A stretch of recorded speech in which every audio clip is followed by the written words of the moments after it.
Assalamualaikum warahmatullahi wabarakatuh.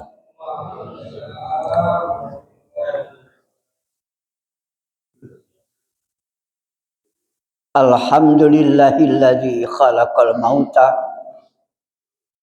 wal hayata liyabluwakum ayyukum ahsanu amala wa huwal azizul ghafur. La ilaha illallah Muhammadur Rasulullah sallallahu alaihi wasallam wa ala alihi wa ashabi ajmain, amma ba'd. Syukur alhamdulillah subuh pagi ini Allah berkenan memberikan kesempatan kita untuk bernafas. Semoga kita mampu menuntun nafas kita sampai nafas yang terakhir dengan kalimat thayyibah la ilaha illallah. Dituntun sejak dini. Bukan nunggu nanti ngundang orang suruh tahlil. Ini perintah Allah. Surat 47 ayat yang ke-19 dibuka. Fa'lam annahu la ilaha illallah. Perintah Allah.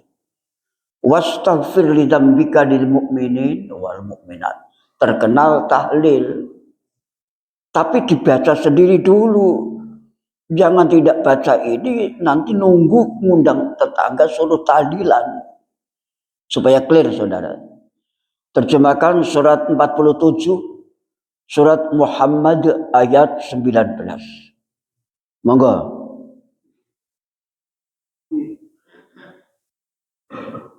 Penterjemah. Oh, Pak Budinya kemana? Ya, mudah-mudahan lancar sampai. Kalau nggak bisa saya borong nanti. Ya amplopnya ya 2. Monggo surat 47 ayat 19.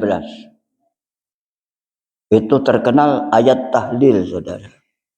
Dan orang-orang yang mendapat petunjuk, Allah akan menambah petunjuk kepada mereka dan menganugerahi ketakwaan kepada mereka.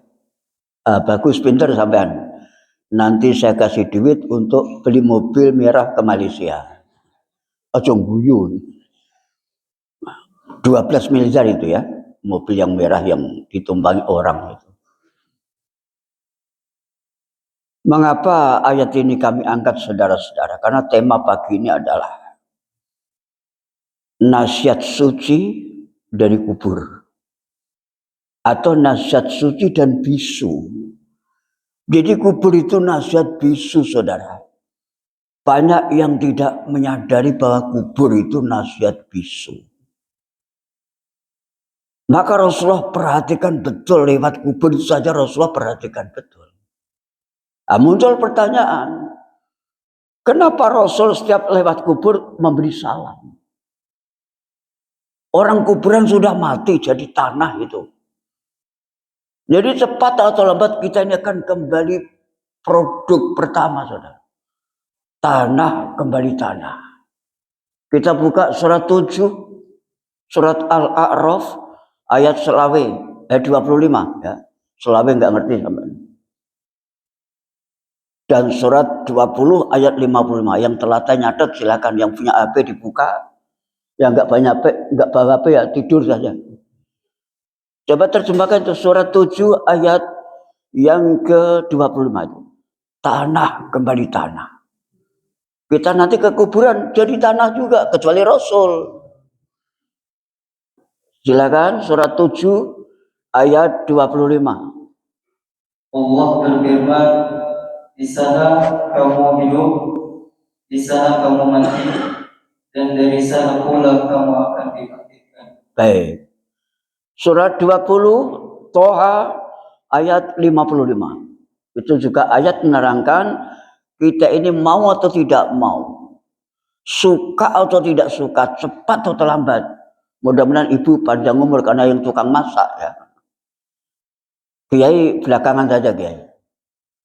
Mudah-mudahan doakan Kiai umur 200 tahun sampai 80 saja.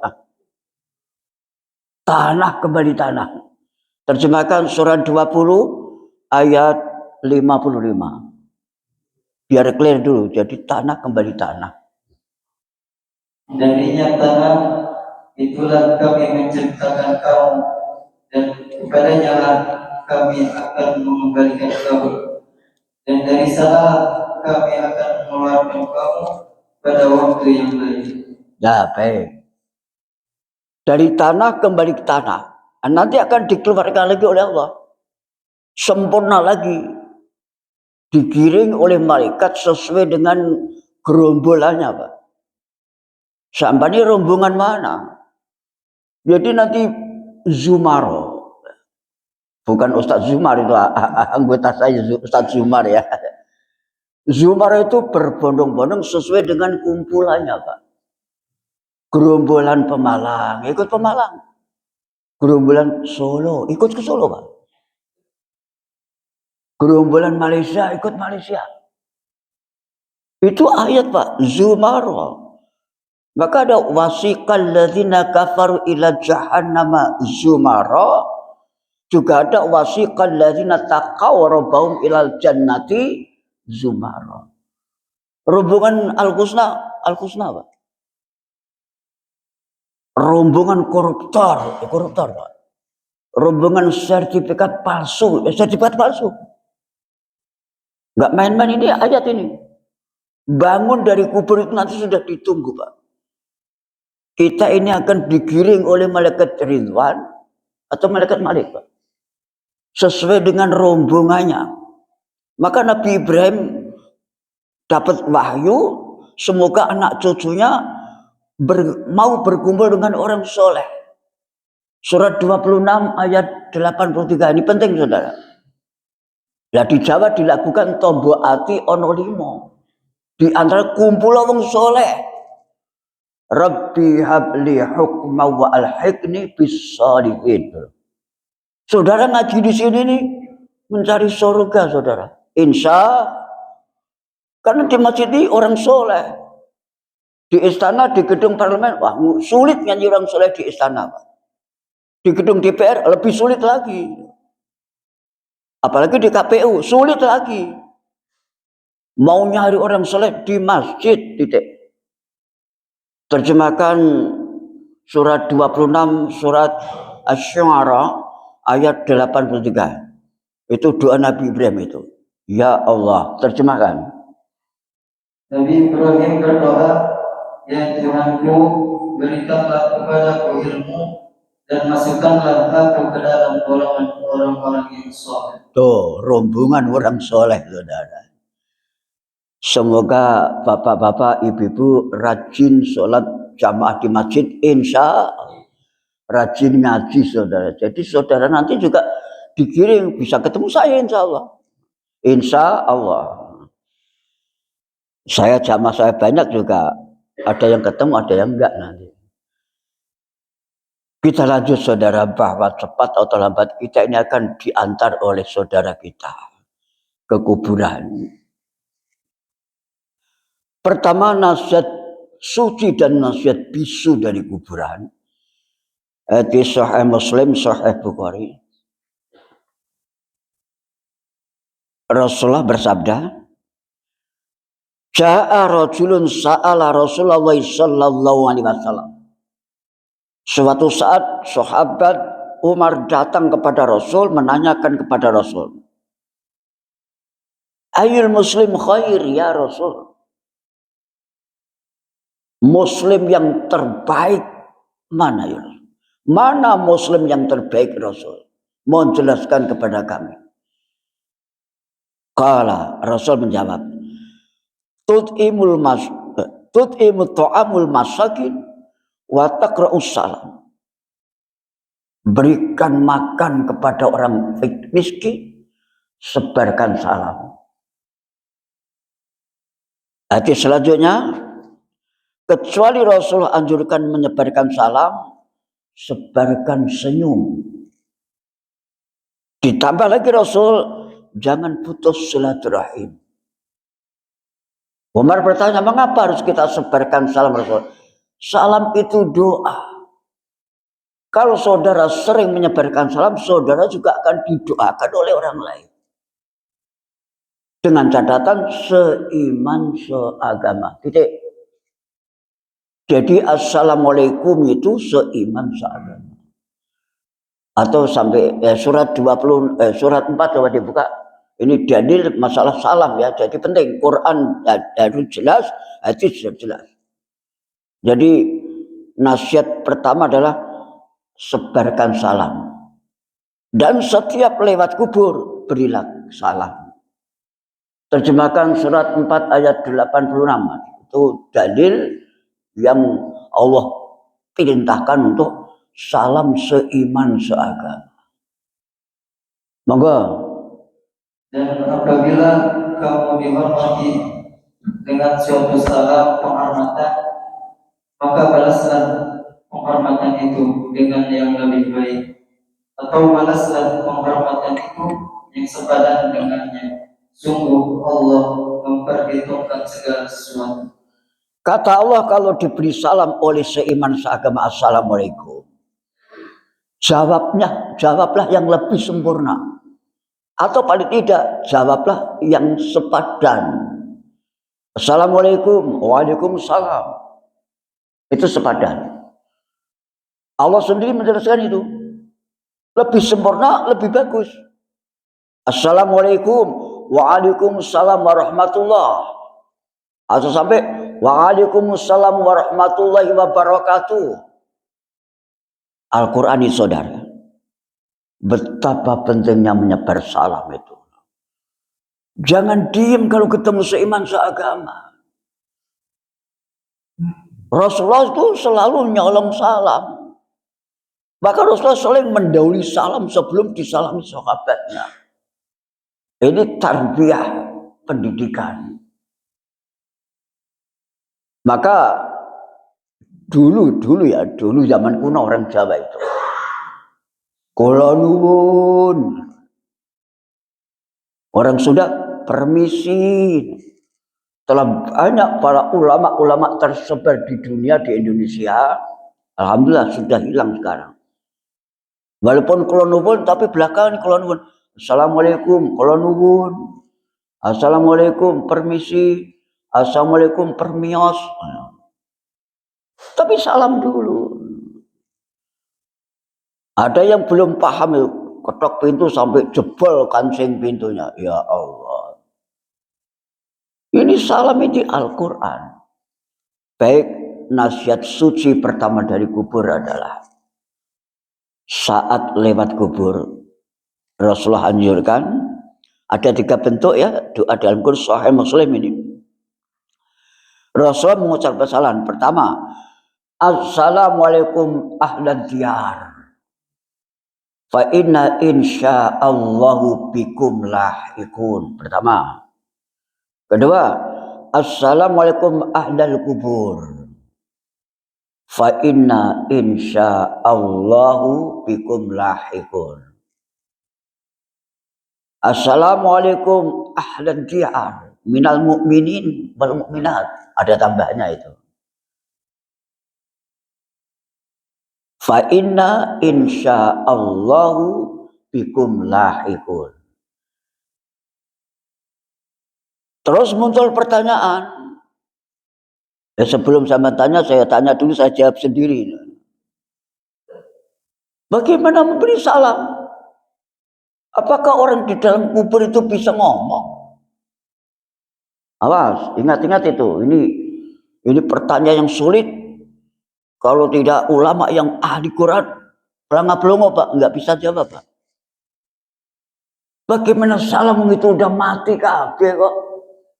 Udah jadi tanah kok.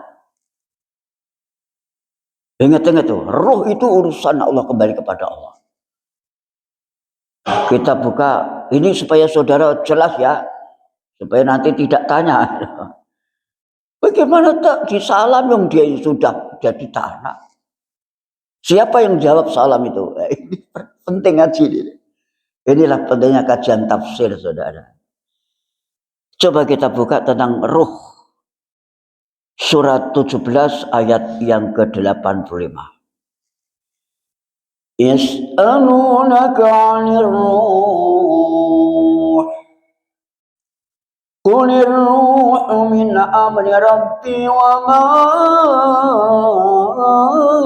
utitum minal ilmi illa qalila. Surat 17 ayat 85. Moga Mas. Dan mereka bertanya kepadamu, Muhammad, tentang roh. Katakanlah, roh itu termasuk urusan Tuhanku, sedangkan kamu diberi pengetahuan hanya sedikit. Baik. Nah, jiwa ini bagian dari roh. Maka ada jiwa amarah, ada jiwa lawamah, ada jiwa mutmainah, nafsul amarah, nafsul lawamah, nafsul mutmainah. Karena waktu dicatat saja yang babuku. Jiwa amarah itu surat 12 ayat 53. Jiwa yang jahat dan zalim. Itu jiwa yang jahat, zalim, serakah, rakus. Itu jiwa yang paling jahat itu. Surat 12 ayat yang ke-53, nafsul ammarah. Terus nafsul lawamah. Surat 75 Al-Qiyamah ayat 2. La uqsimu nafsil lawamah. Nafsu serakah, urusan dunia, jabatan, harta. 11 triliun di kantongku itu. Kalau perlu anak cucunya jadi presiden semua, jadi menteri semua, seolah akan hidup seumur hidup, padahal kehidupan di dunia ini fata morgana, saudara. Ingat-ingat itu, fata morgana. Sekejap mata, tahu-tahu, inna lillahi wa inna ilaihi rajiun. Bukan Islam mengajarkan untuk miskin. Tapi ingat, kamu peroleh dari mana jabatanmu itu, merusak hukum MK atau tidak? Dari mana hartamu itu? Apa kursi Pertamina? Korupsi haji? Wah, dicek semua saudara. Tidak main-main. Maka setiap hari manusia itu dikawal 5 malaikat. Dan tambah korin. Malaikat Raqib Atid, jelas. Malaikat Israel, jelas. Coba tuh. Terus malaikat Mikail, malaikat Jibril. Jadi wahyu untuk Nabi dan Rasul selesai. Tawan wahyu nabati, wahyu insani, wahyu jamati. Untuk manusia namanya ilham fa'alhamaha. Ujurha wa taqwa qad aflaha man zakkaha wa qad khaba man dassaha. Jiwa itu bagian dari roh. Kita buka surat 39 ayat 42. Allahu yatawaffal anfus hina mautiha lam tamut fi manamiha. Terjemahkan, ini ayat menggambarkan bagaimana prosesi manusia saat tidur, saudara. Nah, di sini akan ketemu bagaimana fungsi roh, bagaimana fungsi jiwa. Terjemahkan surat 39, surat Az-Zumar, ayat yang ke-42.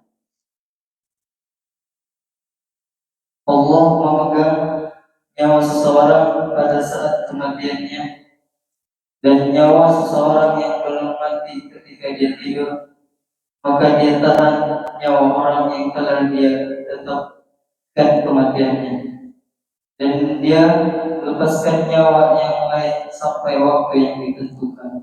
Sungguh, pada yang demikian itu terdapat tanda-tanda kebesaran Allah bagi kaum yang berpikir.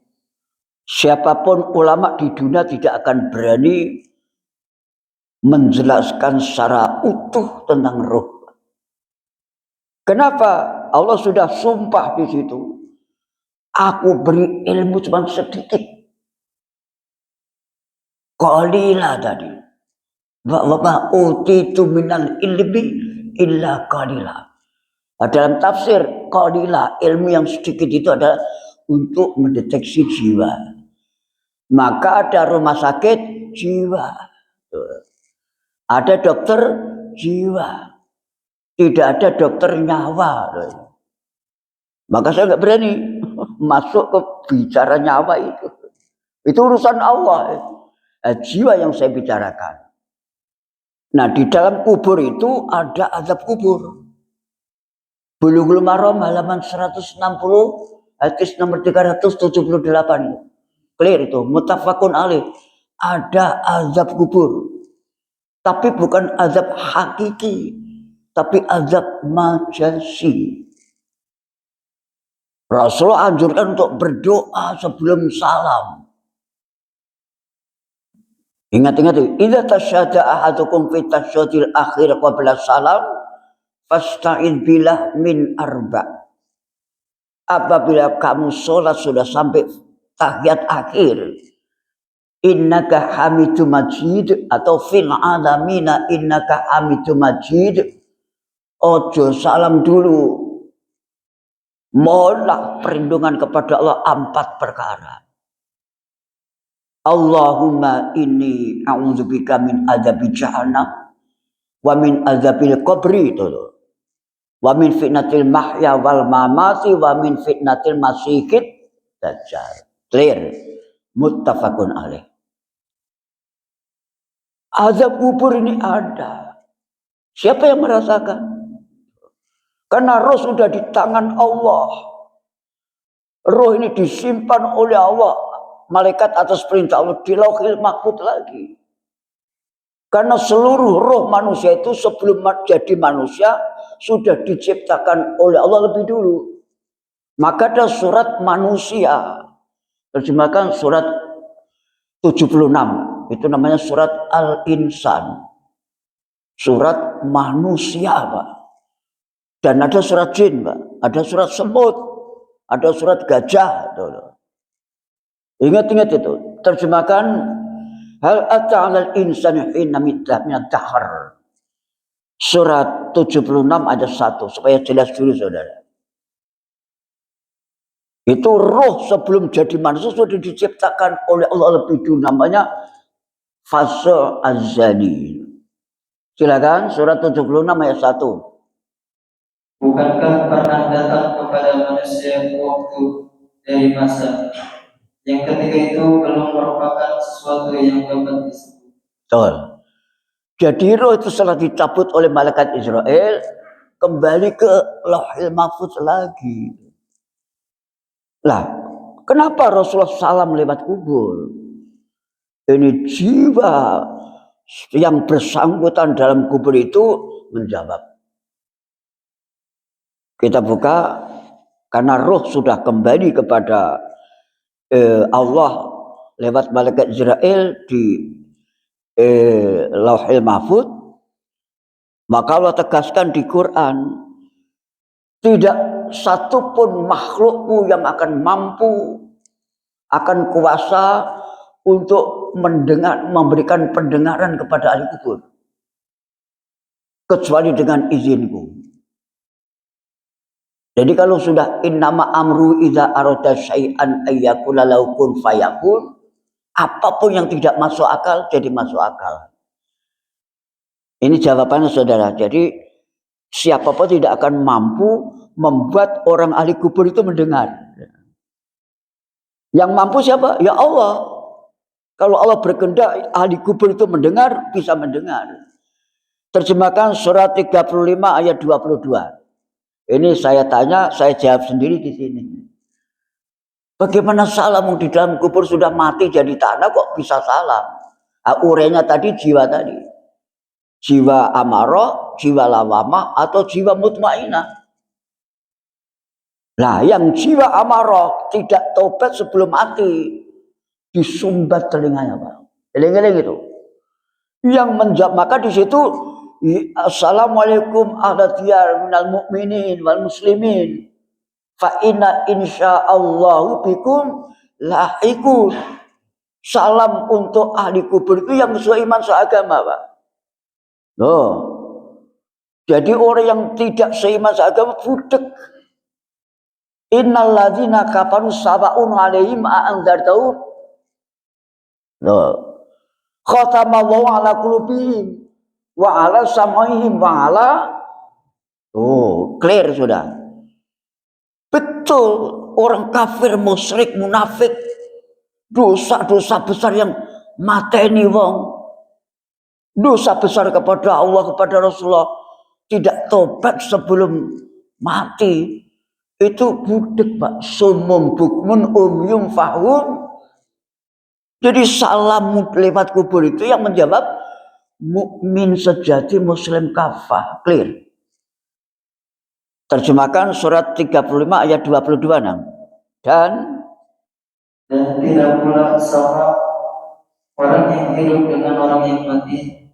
Sungguh Allah memberikan pendengaran kepada siapa yang Dia kehendaki. Dan engkau Nabi Muhammad tidak akan sanggup menjadikan orang yang di dalam kubur dapat mendengar.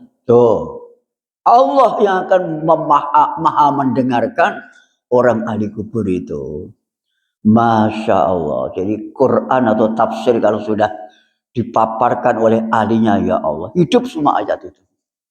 Baik, pertama tadi nasihat bisu, nasihat suci, nasihat mulia dari kubur adalah sebarkan salam saudara. Manfaatnya besar saudara.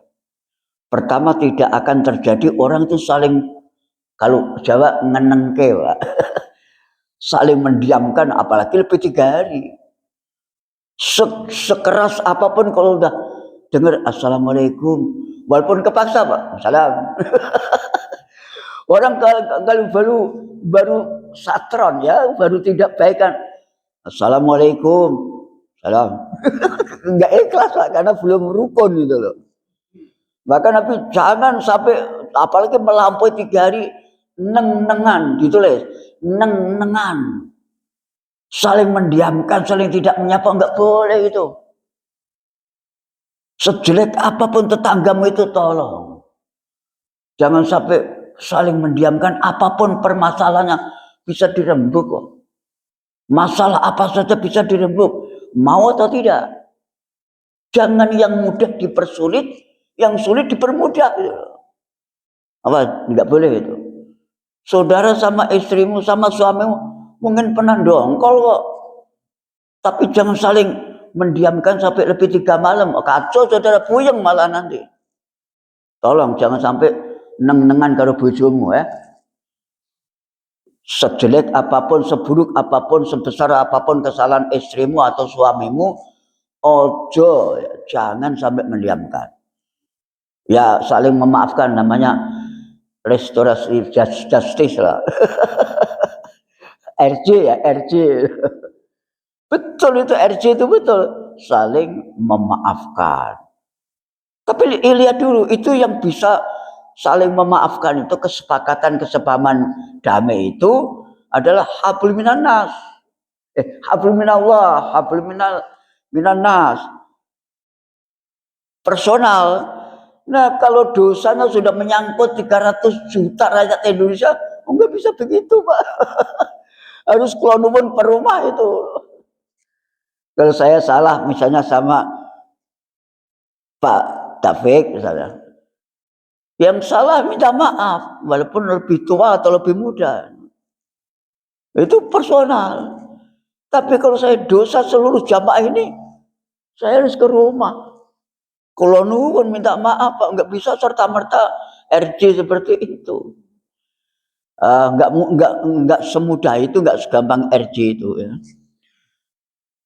Baik, tolong saling memaafkan sebelum. Orang yang paling baik itu orang yang sadar saling memaafkan. Kita buka, Pak. Calon surga itu ada 5. Eling-eling itu. Di antara orang yang sadar ikhlas memaafkan kesalahan orang lain, atau yang salah minta maaf. Kita buka surat 3 ayat yang ke-133, 134. Wasari'u ila maghfiratin min rabbikum wa jannah وجنة عرضها السماوات والأرض أعدت للمتقين الذين ينفقون في السراء والضراء والكاظمين الغيظ والعافين عن الناس والله يحب المحسنين والذين إذا فعلوا coba 133 134 Dan bersegeralah kamu mencari ampunan dari Tuhanmu dan mendapatkan surga yang luasnya seluas langit dan bumi yang disediakan bagi orang-orang yang bertakwa, yaitu orang yang berinfak baik di waktu lapang maupun sakit, dan orang-orang yang menahan amarahnya dan memaafkan kesalahan orang lain. Dan Allah mencintai orang yang berbuat baik. Baik, selesai nomor 1. Nasihat suci dari kubur adalah sebarkan salam, sebarkan senyum, lantas berikan makan kepada fakir miskin. Nomor 2, nasihat suci dari kubur. Wahai sedulurku, ditulis, wahai saudaraku, rumah yang akan engkau tempati, ini rumahmu yang asli, yang tidak lebih dari 2 meter 40 cm. Pertama tadi, tolong deh salami aku, supaya saudara nanti kalau sudah masuk di rumahmu ini disalami orang yang hidup. Kedua, wahai saudara-saudariku, di rumahmu ini belum ada lampu. Peteng dedet, ditulis, peteng dedet, Pak.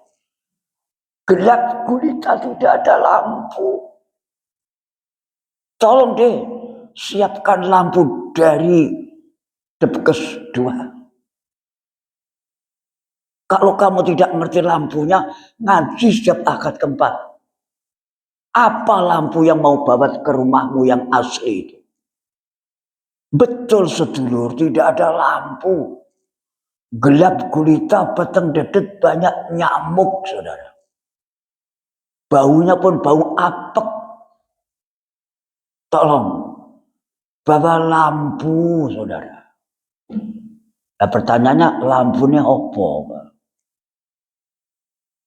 Supaya terang di dalam kubur. Nurun ala nur. Kata Allah dan kata Nabi, lampumu Al-Quran. Surat 14 ayat 1.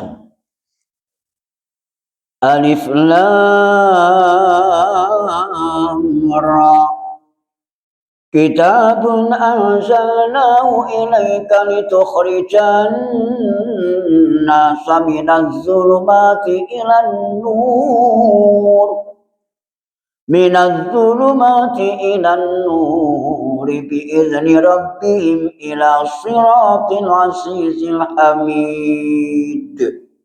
Terjemahkan. Ini adalah kitab yang kami turunkan kepada Nabi Muhammad SAW agar engkau mengeluarkan manusia dari kegelapan kepada cahaya, terang benderang dengan izin Tuhan, yaitu menuju jalan Tuhan yang Maha Perkasa, Maha Terpuji. Baik. Baca Quranmu itu sendiri waktu hidup di Depkes 2. Supaya di rumahmu nanti sudah kamu masuk, sudah ada lampu. Allah perintah itu, tolong baca. Sesuai dengan kemampuan, keahlian, kesanggupan, keikhlasanmu, walaupun 3 ayat setiap mau tidur. Ikra kitabaka kafa binafsikal yawma 'alaika hasiba. Supaya tercukupi hidupmu dan tercukupi di dalam kuburan. Surat 17 ayat 14 itu yang saya baca tadi. Ikra kitabaka. Jangan menunggu tetanggamu baca surat Yasin. Sementara kamu sendiri tidak pernah taklim, tidak pernah baca Quran. Hanya nunggu, ntar kan ada yang baca Yasin. Kalau kamu tidak baca Quran, tidak mengamalkan kandungan Al-Quran, dibacakan Yasin 1000 kali, sia-sia itu. Yang dapat bala yang baca itu. Tidak akan manfaat untukmu. Nah, kalau kamu baca sendiri, lantas ada orang mendoakan dengan surat Yasin, clear. Kamu taklim gak mau, baca Quran gak mau, tadarus gak mau. Kumaha engke. Terjemahkan surat 17 ayat 14. Bacalah kitabmu, cukuplah dirimu sendiri pada hari ini sebagai penghitung atas dirimu. Hai sedulurku, kalau engkau sudah biasakan baca Al-Quran dan mengamalkan kandungannya, spontanitas engkau akan tentrem, adem, ayem, tenang di dalam kubur. Karena dengan Al-Quran itulah akan menyejukkan kamu dalam kubur. Surat 13 ayat 28. Alladzina amanu wa tatma'innu qulubuhum bi dzikrillah. Ala bi dzikrillah tatma'innul qulub. Sejuk dalam kubur dan sehat kamu di dalam kubur. Karena Quran itu adalah pengantar pembuka kesehatanmu itu. Surat 17 ayat 82. Wa nunazzilu minal Qur'ani ma huwa shifaa'un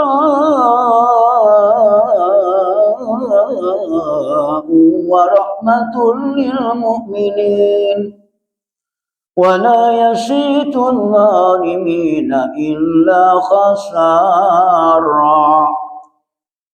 Quran itu untuk obat, saudara. Saya yakin karena saya sudah mengamalkan. Saudara tahu penyakit saya? 7 penyakit itu. Setiap bulan masih kontrol di Primaya. Obat sampai dulu 12 siang malam itu. Sekarang tinggal 6. Udah pasang 4 ring saya, saudara. Takut saudara kalau dengerin penyakit saya. Kenapa saya lantang seperti ini? Itu obat saya, Pak. Dokter sendiri mengatakan, Kiai, saya mohon maaf. Saya tidak bisa menyembuhkan penyakit. Saya sendiri, banyak dokter jantung, kena jantungnya. Dokter anak, dokter kandungan, mandul dia, Pak. Dokter paru-paru, paru-parunya botol. Coba, dokter sendiri nggak bisa menyembuhkan penyakitnya. Kebetulan yang nangani saya itu dokter jamaah saya ini di Al-Azhar. Dari Bukit Tinggi Solo, Bukit Tinggi Padang. Dokter Fahmi itu. Saya sering undang ceramah itu. Beliau ustadz dan dokter itu. Subhanallah. Kiai lebih pintar saya, Kiai. Saya nggak bisa menyembuhkan penyakit Kiai. Tuh, coba. Betul, saya buat tadarus Al-Quran, hilang Pak itu, Pak. Ngomong masih lantang, cuman geger saya udah pernah patah tulang saya. Saya syukuri saja itu contoh. Dawamkan tadarus Al-Quran, saudara. Walaupun saya juga akhirnya mati ya, mati tetap mati. Nggak ada orang hidup selamanya, nggak ada. Dan saya yakin saya juga tanah kembali kepada tanah, kecuali Rasul. Rasul nggak ada yang hancur, Pak, kecuali nanti sudah kiamat itu. Qala Rasulullah sallallahu alaihi wasallam, la ta'kul ajsadil min dabbah minal anbiya. Jadi seluruh anbiya, Rasul 124.000 nabi, 315 rasul yang diabadikan hanya 25 rasul. Itu kalau wafat dagingnya tidak busuk. Seluruh tubuhnya tidak jadi tanah seperti kita, Pak. Karena Nabi dan Rasul nanti baru hancur saat kiamat kubro. Ya mungkin ada sebagian orang yang cerita bahwa ada orang yang seperti Syekh Nawawi Bandari atau Bantani itu dikusur buat jalan apa-apa itu masih utuh, itu wallahu a'lam ya. Hadisnya yang saya temukan adalah khusus para rasul dan nabi. Kalau potongan seperti saya ini Pak, waduh ajur mumur Pak. DPR lebih dulu. Istana hancur lebur Pak. MK, KPU apalagi. Rektor apalagi itu. Presiden mantan presiden lebih dulu remuk itu Pak. Semua jadi tanah semua. Baik, selesai poin kedua, dalamkan Al-Quran saudara. Ini lampu saudara di dalam kubur nanti. Insya Allah. Nomor 3. Wahai sedulurku, tulisan itu sedulurku. Wahai saudaraku, wahai bapak-bapak, ibu-ibu Jamaah Husna. Tolong. Di rumahmu yang asli itu nanti tidak ada konco. Tidak ada teman saudara. Saudara dewekan sendiri nyalira wae. Sudah gelap gulita. Tidak ada teh manis, tidak ada kambing guling. Tidak ada yang menemani kamu. Bojomu gak bisa menemani kamu. Anakmu, saudara nanti sendiri gelinting. Gelinting itu tiduran sendiri. Pertanyaannya, siapa yang menemani kita? Qala Rasulullah sallallahu alaihi wasallam. Jadi Quran, hadis Quran. Idza mata ibnu adama in qata amalu illa min salas. Telu ding-ding itu. Yang akan jadi koncomu, jadi temanmu itu telu. Sedekah. Pagi ini mudah-mudahan sedekah.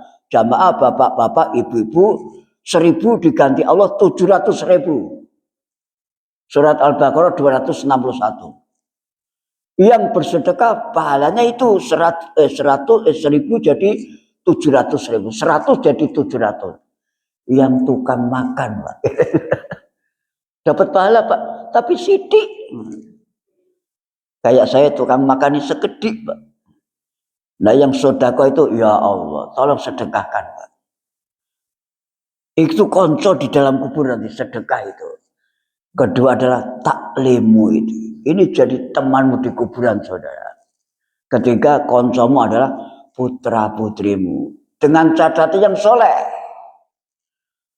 Apa Pak parameter soleh itu? Sholat. Asal keluargamu anak cucu mau menjaga sholat fardu 5 waktu. Itu koncomu nanti. Karena doanya itu di surat 14 ditulis saja. Surat 14 ayat 40 dan 41. Dengarkan baik-baik. Ayat 40 orang tua mendoakan anak. Rabbi ja'alni muqimas sholati wa min dzurriyyati rabbana wa taqabbal du'a. Itu orang tua mendoakan anaknya supaya jadi ahli sholat. Bukan tukang sholat saat mau pilpres. Itu namanya pencitraan Pak. Orang kalau pamer pencitraan sholat untuk mencari suara, neraka tempatnya Pak. Fawailun lil musallin alladzina hum an salatihim sahun alladzina hum yura'un wa yamna'unal ma'un. Yura'un itu pencitraan.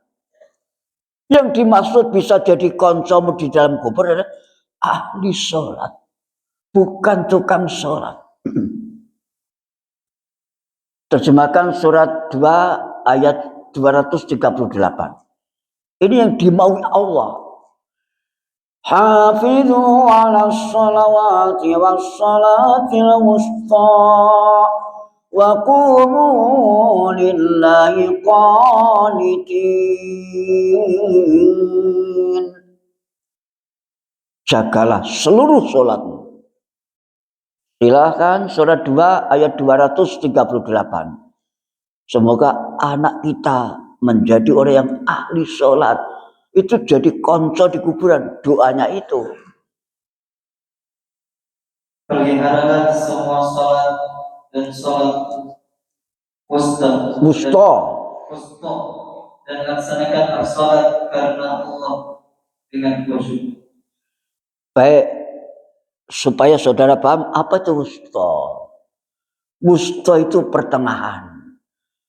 Beberapa ulama ada beda pendapat. Kita hormati, Pak. Jangan saling memvonis paling benar. Karena pertengahan ada yang berpendapat wusta itu subuh. Ada yang berpendapat wusta itu zuhur. Tapi ada yang berpendapat wusta itu asar, Pak. Konco-konco saya sendiri beda pendapat, dokter-dokter itu. Tapi inilah kalau sudah tahu ayat akhirnya saling menghormati, saling menghargai pendapat orang lain. Mengapa ada yang berpendapat subuh? Karena nilai sholat subuh dibanding nilai sholat lainnya, wah jauh lebih tinggi subuh, Pak. Mengapa? Di situ ada 2 rakaat sesudah azan sebelum qomat, Pak. Rakaatul fajri khairu minad dunya wa ma fiha. 2 rakaat fajar itu orang mengatakan qobliyah subuh. Nilainya saudara dibanding isi dunia ini, Pak, jauh lebih tinggi nilai 2 rakaat itu fajar itu. Maka sebagian berpendapat wusta itu subuh itu. Terus zuhur juga ada yang berpendapat zuhur. Karena zuhur ini, karena itu yang berpendapat itu orang Arab, zuhur itu berat, sholat zuhur itu, Pak. Panas. Apalagi saudara di Mekah saat panas-panas ya Allah. Berat orang sholat zuhur, tanggung kerjaan dan sebagainya. Kita hormati yang berpendapat zuhur. Lantas ada yang berpendapat sholat wusta itu asar. Mengapa? Ini juga sikap Rasulullah setelah selesai sholat asar itu, Rasulullah tidak angkat kaki. Terus munajat kepada Allah. Wallahu a'lam. Kalau saudara tanya saya pribadi berpendapat asar itu wusta. Karena terima ayat surat Al-Baqarah 149 dan 150 setelah Rasulullah terima sholat ayat itu, Rasulullah pindah kiblat. Awalnya kan ke Baitul Maqdis. Lepas asar itu terima surat itu di Madinah, Al-Baqarah itu. Rasulullah terus menghadap ke Ka'bah itu. Lantas ayat yang menerangkan Ka'bah, surat 5 ayat 97. Ja'alallahu Ka'batal, untuk kiblat umat Islam. Kita lanjut poin yang ketiga. Bener koncone ana 3, sedekah, taklim, dan anak yang soleh. Eleng-eleng itu supaya karena waktu. Nomor 4, wahai saudara-saudaraku, di rumahmu yang kamu tempati nanti itu sempit, saudara. Berbaring ke kanan sudah ada papan yang tebal. Ke kiri juga ada papan. Di atasmu tutup papan lagi. Sempit, sumuk, panas, gerah. Pertanyaannya, supaya longgar apa? Kata kubur, tolong longgarkan, ringankan seluruh tubuhmu untuk mengadu, untuk ibadah kepada Allah. Longgarkan waktumu untuk ke masjid sebelum dipikul ke masjid. Longgarkan waktumu untuk sholat sebelum disolatkan. Longgarkan waktumu untuk sholat di belakang imam sebelum nanti disolatkan di depan imam. Itu nasihat kubur, Pak. Ringankan langkah kakimu itu. Karena perlangkah kakimu dicatat oleh malaikat. Supaya kuburanmu longgar. Jangan cerobot tanah orang lain. Nanti kamu akan dijepit oleh kuburan itu. Man ghasabal ardo sibron yuto wafaqahu sab'ina ardi. Siapa yang gosok mencerobot tanah orang satu jengkal, nanti Allah akan jepit 7 bumi, Pak. Tuh. Maka mafia tanah, mafia sertifikat, dan mafia ijazah pasar pramuka, itu nanti dijepit, Pak. Saudara, supaya jelas. Kurangnya apa, Pak? Pak Yusuf kala itu mantan presiden 2 periode, Pak. 16 hektar diserobot, coba. Dan yang serobot itu asing-asong ahong. Udah punya sertifikat asli. Aspal ya, asli tapi palsu. Ini baru ranah hukum ini. Pak Yusuf kala tidak merasa menjual tanah itu. Pak Yusuf kala juga punya sertifikat, yang cerobot juga punya sertifikat.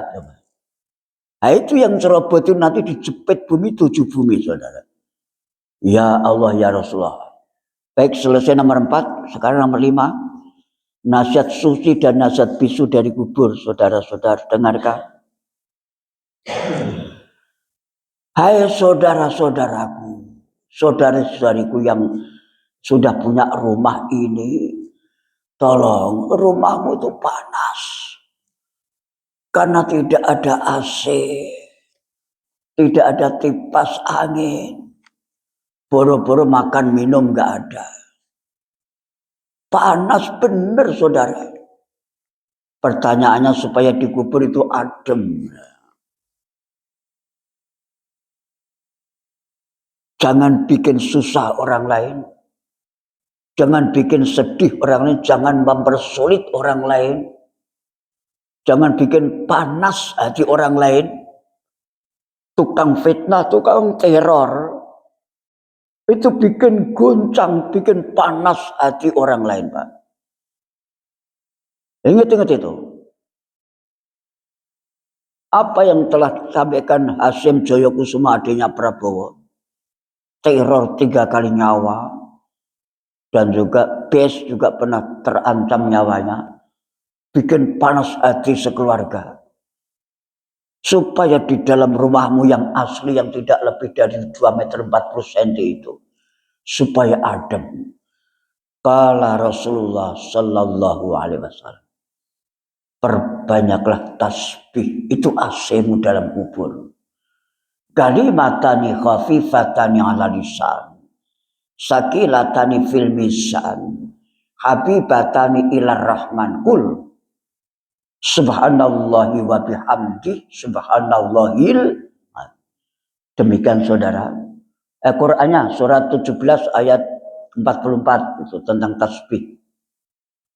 41 atau 44 itu. Ada 44 dulu dah. Surat 17 ayat 44 tentang tasbih. Nanti kalau saya salah 44 yang 41.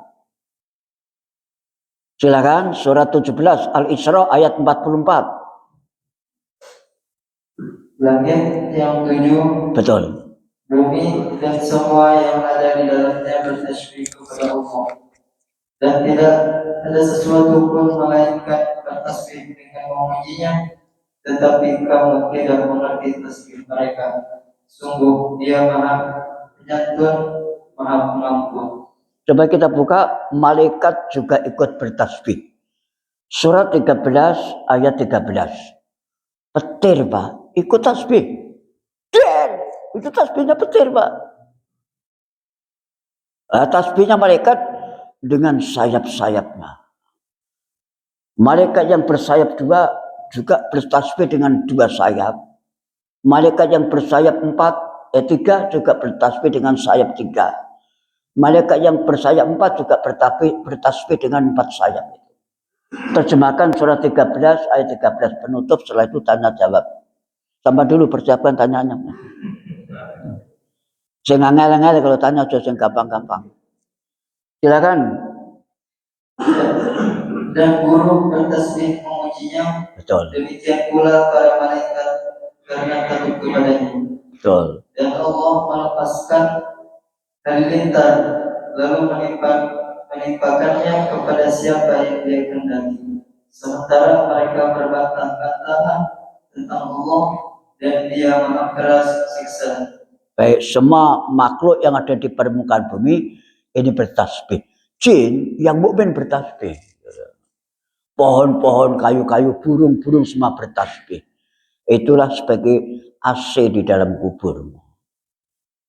Lantas ayat yang menerangkan malaikat bertasbih dengan sayapnya surat 35 ayat 1 ditulis saja.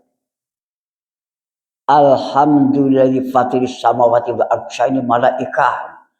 Allah menciptakan malaikat dengan 2 sayap, 3 sayap, 4 sayap. Itu untuk kepentingan malaikat dan untuk bertasbihnya malaikat.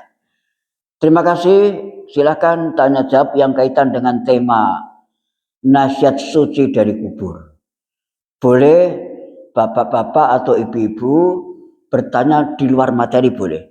Misalnya ada yang tanya paket 2029 siapa? Ini sudah di kantong saya, Pak. Monggo sampai dulu tanya, Mas. Silakan. Assalamualaikum warahmatullahi wabarakatuh. Waalaikumsalam warahmatullahi wabarakatuh. Rasulullah SAW pernah bersabda di dalam suatu hadis sahih. Beliau mengatakan pada hari akhirat nanti Al-Quranul Karim akan memberi syafaat bagi orang yang senang membaca dan mentadabbur. Begitu pula di alam barzakh Al-Quran akan mendampingi orang yang akan menjawab pertanyaan malaikat mukarram akhir karena dia suka membaca Al-Quran dan mentadabbur. Pertanyaan, dapatkah dikatakan Al-Quranul Karim itu adalah makhluk yang diciptakan Allah? Mohon pertanyaan, mohon penjelasan dari Assalamualaikum warahmatullahi wabarakatuh.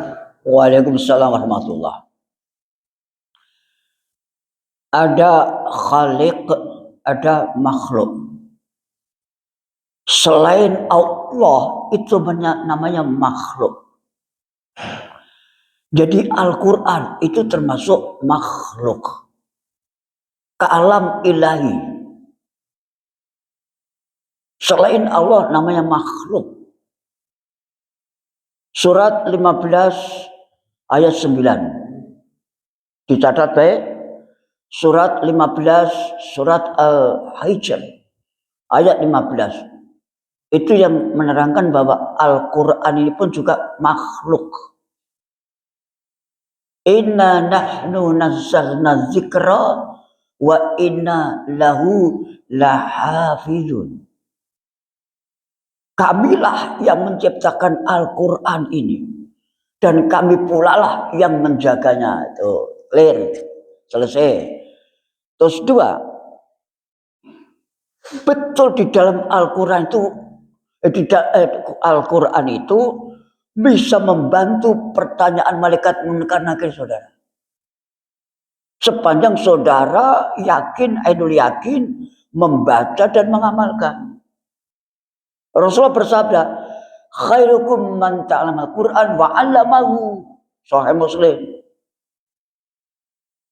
Yang sebaik-baik umatku kata Nabi adalah yang mau belajar Al-Quran dan mengajarkan. Paling tidak ngajari bojone. Misalnya kayak Ramadan, tadarus bersama dibimbing Pak David sesuai dengan kemampuan Pak David. Ya manusia nggak ada yang sempurna saudara. Ada saja kesalahan, apalagi sudah tua. Gigi sudah mulai ompong, itu tetap nggak pasti bacanya Pak. Yang biasanya walak do ya, walak dlo. Nggak bisa dipaksa. Saya 5 tahun lagi sudah nggak berani jadi imam. Karena gigi sudah habis, Pak. Saya paksa pun malah muncrat-muncrat idune. Rusak, Pak. Sekarang saya shot itu sudah bocor, Pak. Biasanya dulu waktu masih umur 25 tahun bisa sampai, sekarang nggak bisa. Bocor, Pak. Sin udah mulai ngabar itu bocor, Pak. Ini udah habis ini. Jagung goreng udah nggak berani, nggak bisa. Jengkol nggak bisa. Terong terus makan lemes terus. Gigi nomor 1 nih gigi, baca Quran tuh gigi, Pak. Apapun alasan, walaupun Al-Hafiz, kalau gigi sudah rampung, Pak, tetap saja salah bacaannya, Pak. Pasti itu. Apalagi diberi umur panjang, ya Allah. Maka supaya gigi, mumpung gigi masih muda, tolong dekatlah dengan Al-Quran, karena akan jadi temanmu di kuburmu itu. Ini betul itu. Jadi Quran itu akan jadi teman-temanmu di dalam kubur untuk membantu, mendorong, menjawab pertanyaan. Apa kitabmu? Ditanya begitu nanti. Dia pernah ngaji nggak? Pernah tadarus nggak? Dia kuna nggak pernah ya bungkem. Baik itu mas jawabannya, insya Allah betul-betul Al-Quran ini kunci akhlak manusia. Aisyah pernah ditanya oleh sahabat Jabir, Sayyidatnya Aisyah, kenapa Rasulullah dijuluki oleh orang Mekah sana Al-Amin? Bisa dipercaya? Apa yang menyebabkan Rasulullah seperti itu? Aisyah menjawab, karena Rasulullah itu memiliki 5 sifat. Siddiq, amanah, tabligh, fatonah, akhlakul karimah. Itu karakter Rasul. Sahabat Jabir bertanya, akhlak Rasul itu apa, Fatimah? Aisyah. Al-Quran. Selain Al-Quran, akhlak Rasul itu apa? Aisyah menjawab lagi, Al-Quran. Sampai 3 kali Aisyah menjawab, akhlak Rasul itu ada di dalam Al-Quran. Subhanallah, Masya Allah. Maka orang yang sudah dekat Al-Quran walaupun nggak hafal 30 juz, insya Allah, Pak, jalannya lurus, Pak. Akan tertuntun rapih jalannya. Tidak ngomong yang jorok-jorok. Karena sudah tertuntun oleh Al-Quran. Tidak pemarah, tidak ngomong yang kotor-kotor. Babi, asu, bajingan, celeng, enggak. Ini contoh saja. Ini contoh, jangan ditiru itu. Cocotmu, wadukmu, badokmu. Pasti itu karena Quran nuntun. Orang yang itu bahasa Cina, sama dia paham itu. Wadukmu, congormu, jangan ditiru itu. Karena itu dia tidak tertuntun oleh Al-Quran. Itu lihat saja debat-debat di TV, di YouTube itu, Pak. Ya Allah. Ngomongnya ya Allah. Matamu picek, budek, pisek. Itu. Ya Allah. Di TV-TV itu enggak saya sebut namanya, enggak boleh. Orang kalau sudah tertuntun Al-Quran, Pak, pasti. Walaupun suaranya kayak lantang, kayak bledek, kayak begini.